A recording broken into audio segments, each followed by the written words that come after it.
The alarm screams filled every corner of the ship. Red lights flashed in the dark hallways. Captain Hanbin stood on the bridge, watching his crew run from station to station. Nothing they did seemed to help. The ship was dying. Engineering report. Hanbin shouted over the noise. Yuna's voice crackled through the speaker. She was down in the engine room trying to fix the impossible. The quantum drive is gone, Captain. The explosion destroyed everything. We have maybe 3 days of life support left. After that... She didn't need to finish the sentence. Hanbin closed his eyes for a moment. 50,000 people. 50,000 colonists sleeping in cryopods, dreaming of their new home on a distant world. They trusted him to get them there safely. Now they would all die in the empty darkness between stars. How far are we from human space? He asked. The navigator checked his screen. His hands shook. 200 light years, sir. Even if we sent a distress signal, help would take decades to arrive. Hanbin sat down in his command chair. He had fought in wars. He had survived pirate attacks. But this was different. This was just bad luck and mechanical failure. There was no enemy to fight, no problem he could solve with courage or clever tactics. For 2 days they tried everything. Yuna and her team worked without sleep. They pulled apart every system, trying to build something from the broken pieces. It was no use. The ship drifted through space, cold and silent except for the quiet beeping of life support, counting down their final hours. On the 3rd day, the sensors detected something. Captain, we have a ship approaching, the communications officer said. She sounded surprised. It's not human design. I've never seen anything like it. Hanbin stood up quickly. Can they help us? They're hailing us now, sir. The main screen flickered to life. The face that appeared made several crew members step back. It looked like a giant insect, with large compound eyes and mandibles that clicked when it spoke. But the voice that came through was gentle, almost musical. Human vessel, we are the Quillrath. We received your distress signal. Your ship is badly damaged. Do you need help? Hanbin felt hope for the first time in days. Yes, we have 50,000 people on board. Our life support is failing. Can you help us? The insect face tilted to one side as if thinking. We will discuss with our council. Please wait. The screen went dark. Hanbin and his crew waited. Minutes felt like hours. Finally, the Quillrath appeared again. I am Ambassador Velthar. Our council has debated your situation. We are not a rich people. Helping you will cost us greatly. It will take many of our resources. Some on my world say we should not help. They say you are strangers and we barely have enough for ourselves. Hanbin's heart sank. He understood. Why would anyone bankrupt themselves for strangers? But Velthar continued. However, I believe all thinking beings deserve a chance to live. We will help you. It may take time, but we will repair your ship. Tears filled Hanbin's eyes. Thank you. Thank you so much. We will repay you, I promise. We do not help for payment, Velthar said simply. We help because it is right. The Quillrath ship attached to the human vessel. Over the next weeks, Hanbin learned about his saviors. The Quillrath were peaceful. They had only a few worlds. Their technology was good but not advanced. They were not warriors or conquerors. They were farmers, artists, and philosophers. Yuna worked alongside Quillrath engineers. Captain, you need to see this, she said one day. They're giving us parts from their own ships. Expensive parts. These resources could build hospitals on their world or schools. Instead, they're giving them to us. Hanbin visited the Quillrath ship. He met with Velthar in a simple room decorated with beautiful crystals. Why are you doing this? Hanbin asked. Your people are arguing against helping us. This help cost you so much. Velthar's mandibles clicked softly. Our people are afraid, yes. This will cost us 2 years of our world's production. We will have less food, less medicine, less of everything. But I asked them a question. If we were dying in space, would we want others to help us? The answer was yes. So we must help you. I don't know how to repay this kindness, Hanbin said quietly. You owe us nothing. Just live, build your colony. Be happy, that is enough payment. But Hanbin shook his head. No, that is not how humans work. We remember. We never forget when someone saves us. He pulled out a knife and cut his palm. Blood dripped onto the crystal floor. This is a blood oath. My people will remember what you did today. The Quillrath will always have humanity's protection. Always. Until the stars burn out. Velthar looked confused. That seems excessive for simply doing the right thing. You don't understand humans yet, Hanbin said with a smile. We remember debts, and we always pay them back. The repairs took months.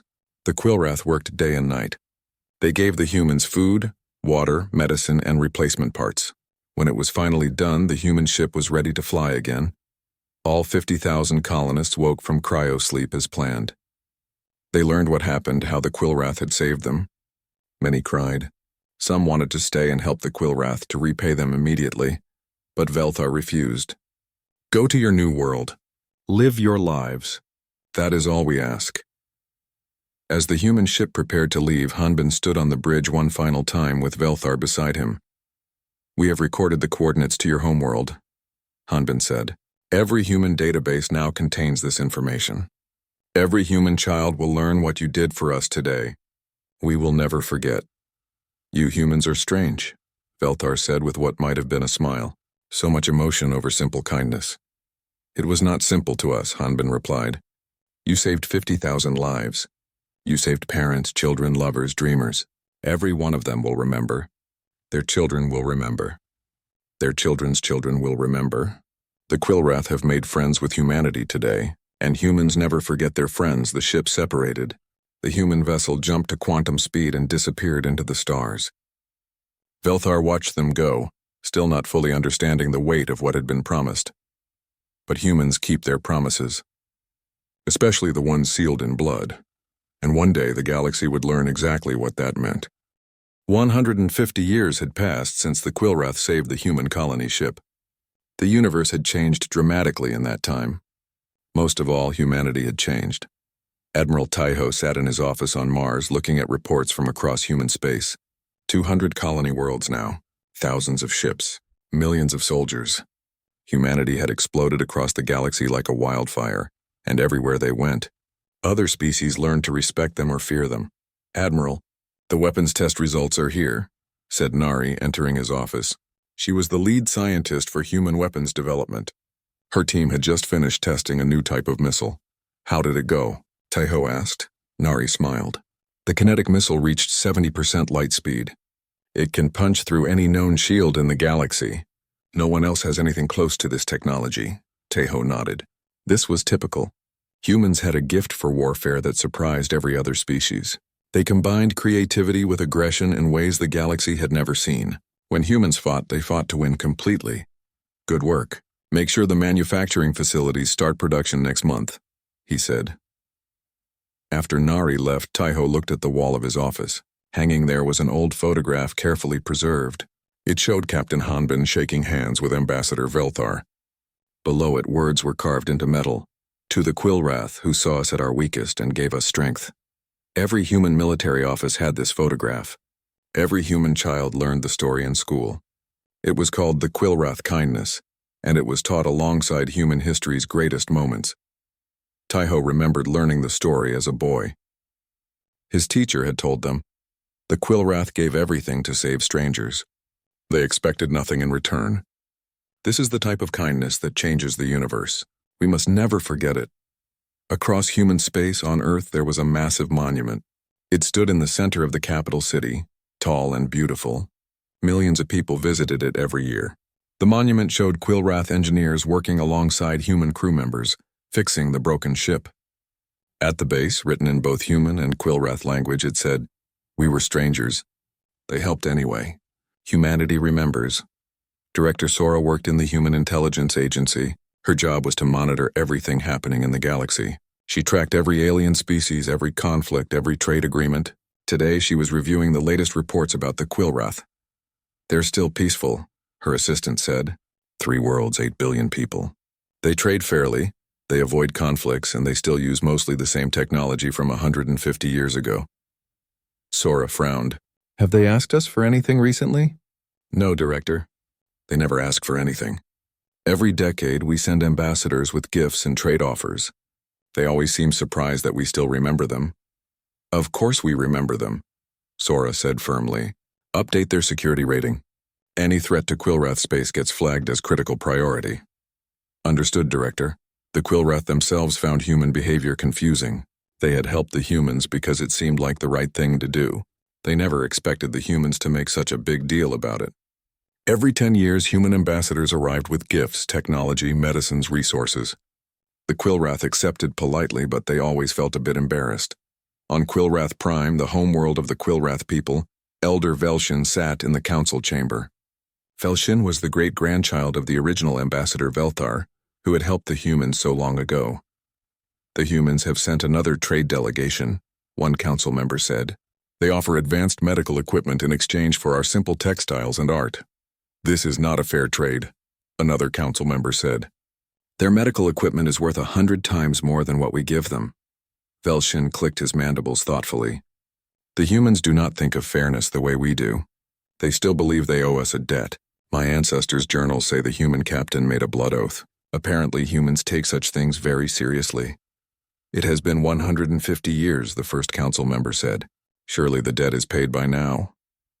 I do not think humans see it that way, Velshin replied. But their friendship is genuine. We should accept it with grace. In the human Senate on Earth, politicians debated many things. They argued about colony rights, about military spending, about trade agreements. But on one topic there was never any debate: the Quillrath. Every year the Senate approved funding for gifts to the Quillrath. Every year they renewed the defense pact that promised human protection if the Quillrath ever needed it. No politician ever voted against these measures. To do so would be political suicide. The Quillrath saved 50,000 of our people, one senator said during a debate. Those 50,000 became millions. Every human alive today might not exist if the Quillrath had sailed past that broken ship. We owe them everything. Young humans grew up hearing stories about the Quillrath. In schools, teachers explained how the insect-like aliens had sacrificed their own prosperity to save strangers. Children wrote essays about kindness and loyalty. Soldiers swore oaths to protect humanity's friends. Tejo attended a military graduation ceremony on Mars. Thousands of new soldiers stood in formation, ready to serve humanity. As part of the ceremony, they recited the Oath of Remembrance. We stand guard for those who cannot fight, they said in unison. We remember those who helped us when we were weak. We protect our friends as fiercely as we protect our families. This we swear on Earth and on every human world. We remember the Quillrath. We will always remember. After the ceremony, a young officer approached Tejo. Sir, why do we put so much emphasis on the Quillrath? They're just one small species among thousands. Tejo looked at the young officer seriously. Because they taught us something important. When they saved us, they proved that kindness exists in the universe. In a galaxy full of species that only care about profit and power, the Quillrath cared about doing what was right. That's rare, that's precious, and that deserves our eternal gratitude. The young officer nodded, understanding. Human traders visited Quillrath space regularly. They always offered the best deals, the fairest prices. If a Quillrath merchant needed help, humans would drop everything to assist. It became known across the galaxy that the fastest way to make an enemy of humanity was to cheat or harm a Quillrath. Other species found this strange. Humans are ruthless in business, one alien merchant said to his friend. They drive hard bargains and never give discounts. But with the Quillrath, they practically give things away for free. Humans are loyal to their friends, his friend replied. Cross them and they're your worst nightmare. Help them and they're your best ally. The Quillrath helped them once long ago. Apparently humans never forgot. On Earth, in the Hall of Heroes, Hanbin's name was carved into stone alongside humanity's greatest leaders. Next to his name were the words, "He made the promise we all must keep." Hanbin had died decades ago, living to see his colony world flourish. His last words, recorded for history, were, "Take care of the Quillrath. They saved us. Never forget." And humanity never did forget. In military academies, tactical courses used a case study called the Quillrath Scenario. It went like this. If a minor ally with no strategic value comes under attack, do you defend them at great cost or let them fall? Every student gave the same answer: defend them. When asked why, they quoted the Oath of Remembrance. Admiral Tejo knew that humanity's reputation in the galaxy was complex. Other species saw humans as dangerous, unpredictable, and sometimes frightening. But they also saw humans as absolutely loyal to their word. We might be scary, Tejo once told his officers, but everyone knows we keep our promises. That reputation is worth more than any weapon. The galaxy had settled into an uneasy peace. Humans were strong enough that few dared to challenge them directly, but in the shadows threats were growing. New empires were rising, old ones were preparing for war, and the Quillrath, peaceful and humble, continued their simple lives on their 3 quiet worlds, not knowing that the galaxy was about to test humanity's promise in ways no one could imagine. But the humans were ready. They had been ready since the day Hanbin made his blood oath. The Quillrath had saved 50,000 human lives when they had nothing to gain, and humans never forget a favor. The Galactic Council chamber was massive. Representatives from 200 species sat in their assigned seats arranged in a great circle. Today's meeting was about a problem that made everyone nervous. The Dravok Empire. Ambassador Minho represented humanity at the council. He was young for such an important job, but he had earned his position through skill and dedication. Today, he watched as the council argued about what to do. The Dravok have conquered 12 systems in 6 months, said the Peltharian representative. Her voice shook with fear. They are moving toward the galactic core. Many species are in their path. We must stop them, another ambassador said. How? Asked someone else. The Dravok have 8,000 warships. They live for battle. They're born and raised to be soldiers. Who can stand against them? Minho listened carefully. The Dravok Empire was indeed terrifying. They came from a harsh world where only the strong survived. Their entire culture was built around military conquest. When they wanted something, they took it with force. Perhaps we can negotiate, suggested the Vreen ambassador. The Dravok don't negotiate, Minho said quietly. They only respect strength. If you show weakness, they attack. Everyone looked at him. Humanity was one of the few species that could match the Dravok in combat. Everyone knew humans were dangerous fighters. Will humanity help defend against the Dravok? The council leader asked. That depends on who they attack, Minho replied carefully. Humanity honors its alliances. We protect our friends. The meeting continued for hours, going nowhere. No one wanted to fight the Dravok. No one was strong enough to fight them alone. And building an alliance would take time that no one had. Far away in Quillrath space, Elder Velshin called an emergency council meeting. The news had reached them through their basic sensor networks. A massive Dravok fleet was heading toward their system. Why would the Dravok want our worlds? Asked one council member. We have no great wealth, no powerful weapons. We are simple farmers and craftspeople. Location, Velshin said, pointing at a star map. Our system sits on a major hyperspace route. The Dravok need this route to move their fleets deeper into the galaxy. To them, we are just an obstacle to remove. The council chamber fell silent. Everyone understood what this meant. How long until they arrive? Someone asked. 3 weeks, Velshin replied. They sent us a message. They demand we surrender our worlds and leave peacefully. If we refuse, they will take them by force. We cannot fight them, another council member said. Our defense fleet has only 40 ships. The Dravok are sending 800. Should we evacuate? Someone suggested. Load everyone onto ships and flee? Where would we go? Velshin asked. These are our homes. Our ancestors lived here for 10,000 years. Do we abandon everything? The debate went on through the night. The Quillrath were peaceful people. They had never been conquerors or warriors. They didn't know how to fight a war against an empire like the Dravok. Finally, as dawn broke over Quillrath Prime, Velshin made a decision. There is one option we haven't discussed, he said quietly. The humans. Everyone looked at him. The humans made a promise 150 years ago, Velshin continued. They said they would always protect us. My ancestor wrote about it in his journals. The human captain made something called a blood oath. That was so long ago, one council member said. Surely they have forgotten. Humans don't forget, Velshin replied. Every year they send ambassadors with gifts. They offer us trade deals that heavily favor us. They treat us with more respect than we deserve. I don't think they have forgotten. But asking for military help is very different from accepting gifts, another council member argued. We would be asking them to fight and die for us. We have nothing to offer them in return. Velshin stood up. Perhaps. But I believe humans meant their promise. I will send the message.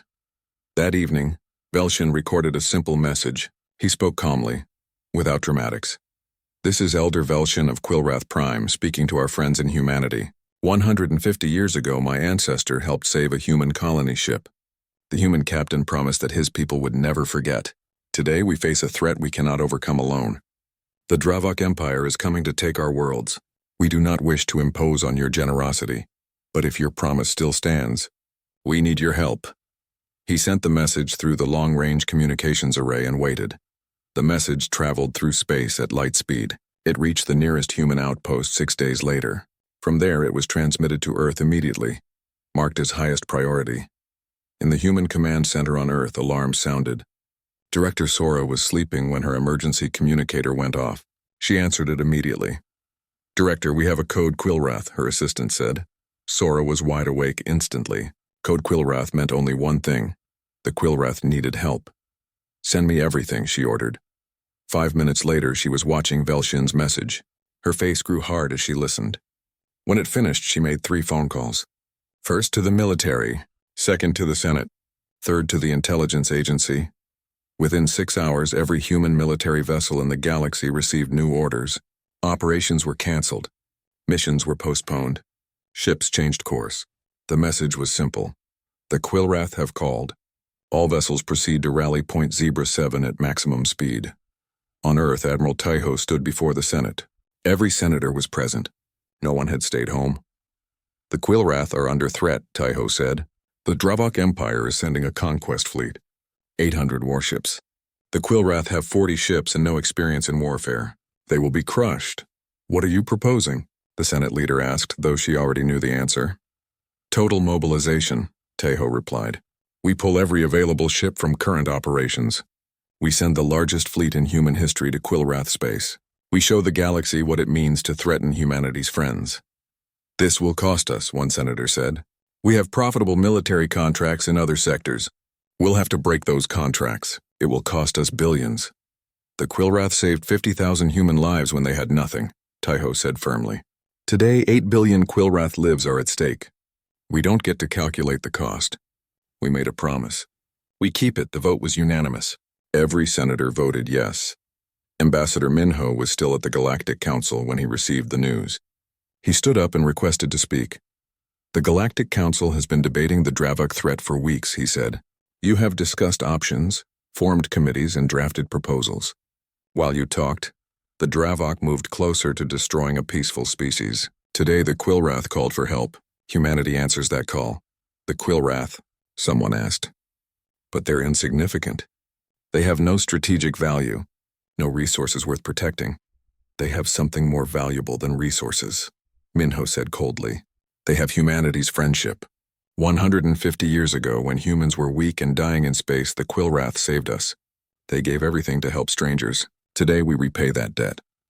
"You're going to war with the Dravok Empire over them?" the Peltharian representative asked in shock. "That's suicide." "That's loyalty," Minho corrected. "Let this be a lesson to every species in this council. Humanity remembers its friends, and we protect them no matter the cost." The council erupted in shocked conversation. Some species thought the humans were insane. Others were impressed. A few began to reconsider their own opinions of the Quillwrath.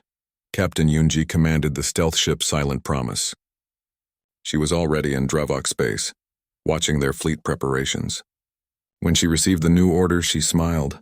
"Finally," she said to her crew, "time to show these Dravok what happens when you threaten people we care about."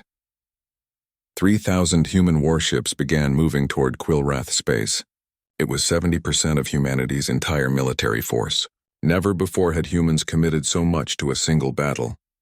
On Quillwrath Prime, Velshin received the response from humanity. It was short and direct. "To our friends, the Quillwrath, we remember what you did for us. We are coming. Hold on. The entire human fleet is on its way. No one will harm you while humanity stands guard." Velshin read the message 3 times. Tears formed in his compound eyes. "They're really coming," he said in wonder. "They're risking everything for us. What have we done?" Another council member asked quietly. "We've started a war." "No," Velshin said. "We asked for help." The humans chose to answer. This is what friendship means to them. The galaxy watched and waited. The Dravok laughed at human sentimentality. The Galactic Council debated. And 3,000 human warships raced toward Quillwrath space, ready to show the universe what happened when someone threatened humanity's friends. War Master Krath stood on the bridge of his flagship, watching Quillwrath Prime grow larger on the view screen. Behind his ship, 799 other Dravok warships moved in perfect formation. This would be an easy conquest.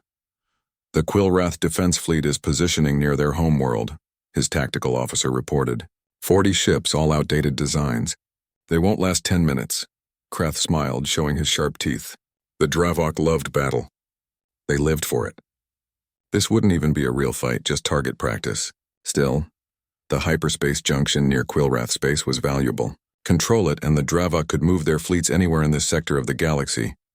Prepare to attack, Krath ordered. Show them the power of the Dravok Empire. But before his weapons could charge, every alarm on the bridge started screaming. Warmaster. New contacts! The sensor officer shouted. Multiple quantum signatures. Ships are dropping out of hyperspace all around us. How many ships? Krath demanded. The sensor officer looked at his screen in disbelief. 3,000, sir. 3,000 human warships just appeared. Krath felt cold fear for the first time in years. 3,000? The humans had sent nearly their entire military fleet. Open a channel to the human fleet, he ordered. The view screen changed. An older human woman appeared, wearing the uniform of a high-ranking officer. Her face was calm, but her eyes were like ice. I am Admiral Jiwan of the Human Defense Fleet, she said. You are ordered to leave Quillrath space immediately. This is none of humanity's business, Krath replied, trying to sound confident. The Quillrath worlds are of no value to you. Why sacrifice your ships for insects? The Quillrath saved 50,000 human lives 150 years ago, Jiwan said. They gave everything to help strangers. Today humanity repays that debt. This is your only warning. Leave now or face destruction, Krath laughed. You have more ships, yes. But the Dravok are the greatest warriors in the galaxy. We have never lost a battle. Your soft human soldiers cannot match us. You've never fought humans before, Jiwan replied. You're about to learn why that's a mistake. Last chance. Leave or die. Krath cut the communication. Pride would not let him retreat. The Dravok Empire did not run from fights. All ships attack, he ordered. The battle began instantly. The Dravok fleet charged forward, weapons blazing. But the humans didn't meet them head-on like the Dravok expected. Instead, the human ships split into dozens of smaller groups, moving in patterns that seemed random but were actually precisely coordinated. What are they doing? Krath asked, confused. Then the humans opened fire. The first wave of human weapons was like nothing the Dravok had seen before. Quantum disruption cannons phased right through the Dravok shields as if they weren't there. The energy beam struck ship hulls directly, tearing through armor like paper. Shields are useless, the tactical officer screamed. Their weapons pass through our defenses.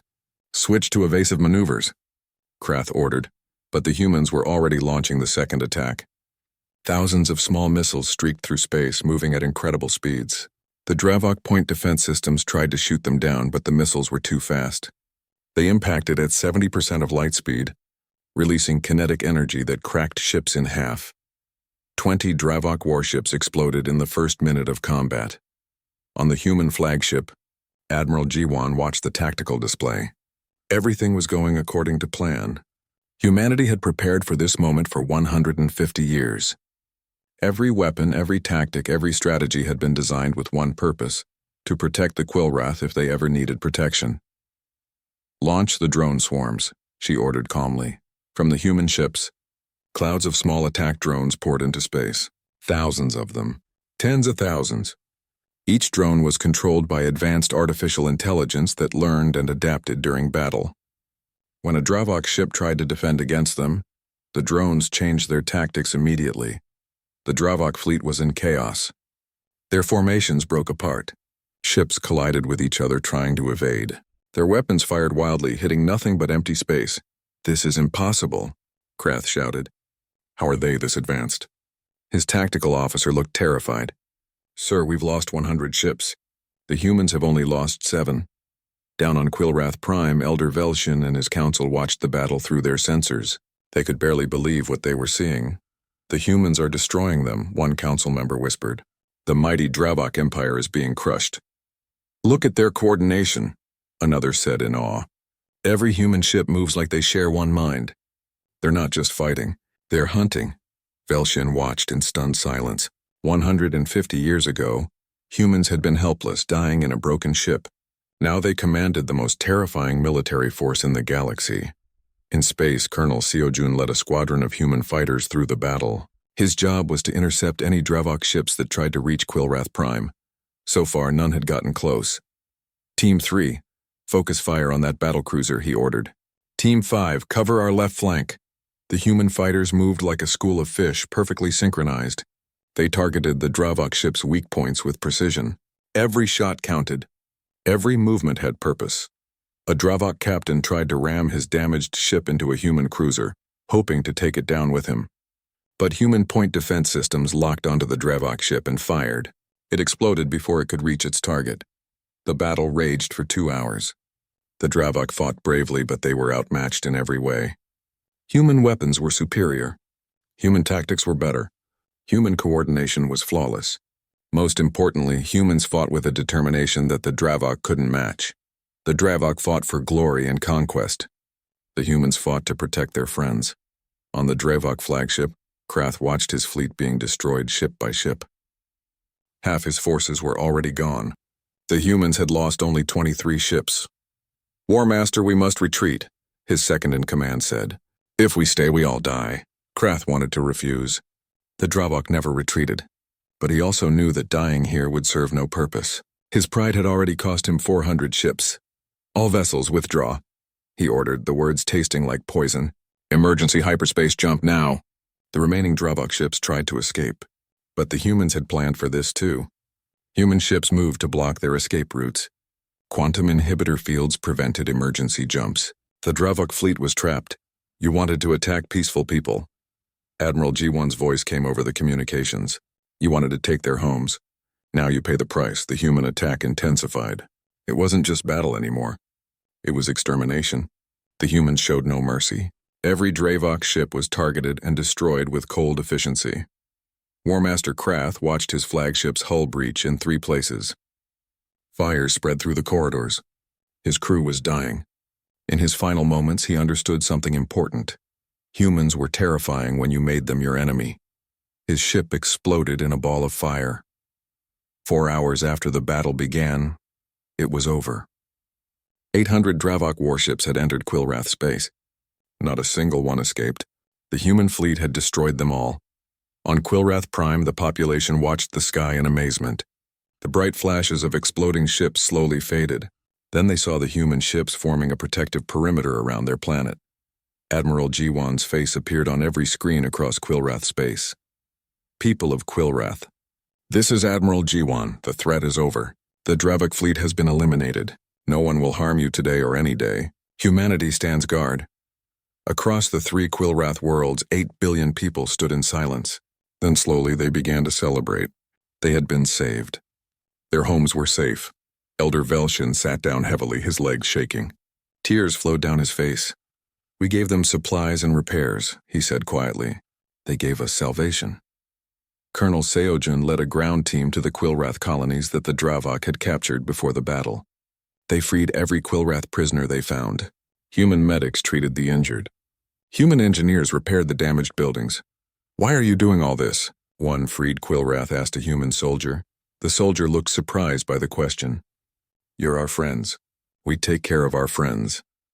Dr. Hana, who had designed many of the weapons used in the battle, stood on the human flagship. She watched the Quillrath worlds on the view screen and thought about what her weapons had done today. "We built these weapons for this exact purpose," she said to Admiral G1. "To protect the Quillrath. 150 years of research and development, all for this moment. Was it worth it?" G1 asked. Hana nodded. "The Quillrath saved 50,000 human lives when they had nothing to gain. We saved 8 billion of their lives today. Yes, Admiral, it was worth it." News of the battle spread across the galaxy within hours. The Dravok Empire, which had terrified everyone, had been destroyed completely. The humans had done it in 4 hours with minimal losses. But what shocked the galaxy even more was why the humans had fought. They risked everything for a species that had no strategic value, no resources to offer, nothing that would benefit humanity. They fought purely out of loyalty for a kindness given 150 years ago. The Galactic Council held an emergency session. No one knew what to say. They had spent weeks debating and discussing while humans simply acted. 3 days after the battle, Admiral G1's shuttle landed on Quillrath Prime. She had been invited to meet with Elder Velshin and the Quillrath Council. The entire planet wanted to thank humanity for what they had done. As Jiwon walked down the shuttle ramp, she saw thousands of Quillrath waiting. They lined the streets holding signs written in both Quillrath and human languages. Some signs said, "Thank you, humanity." Others said, "Friends forever." Many Quillrath were crying with joy and relief. Elder Velshin waited at the base of the shuttle. His compound eyes glistened with emotion. When Jiwon reached him, he bowed deeply, a Quillrath gesture of ultimate respect. "Admiral Jiwon," he said, his voice shaking, "you saved us, all of us. 8 billion lives. We can never repay this debt." Jiwon smiled gently. "Elder Velshin, you misunderstand. There is no debt. Your ancestors saved us first. We simply returned the favor." "But what you did," Velshin said, gesturing at the sky where human ships still patrolled. "You risked your entire fleet. You spent trillions of credits. You fought a war against a terrifying empire. All for us. We are just simple people. We have nothing of value to offer you." "You have everything of value," Jiwon replied. 150 years ago, your ancestor saw strangers dying in space. He convinced your people to help, even though it cost you greatly. You gave supplies, resources, time, and compassion. You expected nothing in return. That is the most valuable thing in the universe, pure kindness. She placed her hand over her heart, a human gesture. That kind of goodness deserves protection. It deserves to be preserved. The galaxy needs more people like the Quillrath, not fewer. Velshin led Jiwon to the council chambers. There, in front of all the council members and broadcast to every Quillrath world, they had a ceremony. "We want to give you something," Velshin said, "but we know we have nothing that equals what you gave us." "You don't need to give us anything," Jiwon said. "Please," Velshin insisted. "Let us give you what we can. We are artists and craftspeople. We have created something for you." Quillrath workers brought in a massive sculpture. It was carved from a single piece of crystal native to Quillrath Prime. The sculpture showed a human and a Quillrath standing together, helping each other stand. It was beautiful, with light refracting through the crystal in rainbow patterns.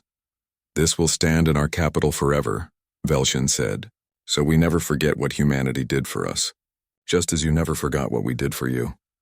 Jiwon felt tears in her eyes. "It's beautiful. We will treasure it." The ceremony continued. Quillrath children sang songs they had written about the humans who saved them. Artists displayed paintings of the battle. Everywhere there was joy and gratitude, but Jiwon had more to tell them. "Elder Velshin, the human government has made some decisions," she said. "We are establishing permanent defense stations around all 3 Quillrath worlds. Human ships will patrol your space continuously. We are also offering technology sharing agreements if you want them." Velshin looked worried. "Admiral, this is too much. You have already done so much. We cannot accept so much help without giving something in return. It would not be right." "You already gave us something," Jiwon said firmly. "You gave us hope when we were dying. You showed us that goodness exists in the universe. That gift is priceless. Please let us do this, not because you owe us, but because we want to, because you are our friends." The Quillrath Council discussed this privately. They were uncomfortable accepting so much, but they also understood that refusing might insult the humans, who clearly felt strongly about this. Finally, Velshin returned. "We accept with gratitude, but we also promise to use any technology you share wisely. We will never become warlike. That is not who we are." "We know," Jiwon said. "That's exactly why we want to protect you. The galaxy needs peaceful voices like yours." Back on Earth, Ambassador Dongyun prepared for the most important speech of his career. The Galactic Council had called a special session. Every species wanted to know what humanity intended to do next. Dongyun stood before the assembled representatives. The chamber was completely full. No one wanted to miss this. "Representatives of the galaxy," he began. "You have all heard about the battle in Quillrath space. You have heard that humanity destroyed the entire Dravok fleet. Many of you are wondering what this means. Some of you are afraid we will become conquerors ourselves." He paused, looking around the chamber. "Let me be clear. Humanity did not fight for territory. We did not fight for resources. We did not fight for strategic advantage. We fought for friendship. 150 years ago, the Quillrath saved us when they barely knew us. They gave everything to help strangers. That act of pure kindness created a bond that can never be broken. Some representatives shifted uncomfortably. Others listened intently. The galaxy operates on principles of profit and power, Dongyun continued. Species make alliances based on what they can gain. They help others only when there is benefit. But humanity operates on a different principle. We remember. We remember kindness. We remember debts. And we repay them no matter the cost. He pointed to a screen showing footage of the battle. You saw what happened when someone threatened our friends. The Dravok Empire thought the Quillrath were insignificant. They thought humanity wouldn't care about 3 small worlds. They were wrong. We cared enough to send 70% of our military force. We cared enough to fight and die to protect 8 billion people who could offer us nothing in return. The chamber was completely silent now. Let this be a lesson to every species here, Dongyun said. If you become humanity's enemy, we will hunt you to the ends of the galaxy. We will never stop. We will never forgive. But if you become humanity's friend, if you show us genuine kindness, we will protect you with everything we have. We will remember you forever. The Quillrath will be defended by human fleets until the stars burn out. This is not a treaty. This is not a contract. This is a promise sealed in blood. He looked directly at the camera broadcasting to the entire galaxy. To any species watching, humanity is looking for friends, not subjects. We want partners, not servants. Help us when we need it, and we will move worlds to help you. This is who we are. This is who we will always be. The speech ended. For a long moment, no one spoke. Then slowly some representatives began to applaud. Others sat thinking hard about what they had just heard. In the weeks that followed, something interesting happened. Species that had been neutral toward humanity started reaching out. They offered trade agreements. They proposed cultural exchanges. They asked about defense treaties. Director Sora watched the intelligence reports with interest. They're not approaching us for our military power, she told her staff. They're approaching because they saw us keep our promise to the Quillrath. They see us as trustworthy. Trust is the foundation of civilization, one analyst said. Humanity just proved we can be trusted absolutely. In Quillrath space, human engineers worked alongside Quillrath workers to repair damage from the brief Dravok occupation. Human medical teams treated injured Quillrath. Human teachers offered classes in advanced science, but only to those Quillrath who wanted to learn. The Quillrath remained peaceful and humble. They used the new technology carefully. They built better farms, not better weapons. They improved their medical centers, not their military bases. This pleased the humans greatly. This is what we protected, Colonel Seojin said to his soldiers. Not territory, not resources. Goodness itself. The Quillrath proved that peaceful species can exist. Our job is to make sure they continue to exist. 5 years after the battle, the human fleet finally prepared to leave Quillrath space. They had stayed to ensure complete safety, but now it was time to return to their regular duties. Elder Velshin and Admiral Jiwon met one final time before the fleet departed. Will you really protect us forever?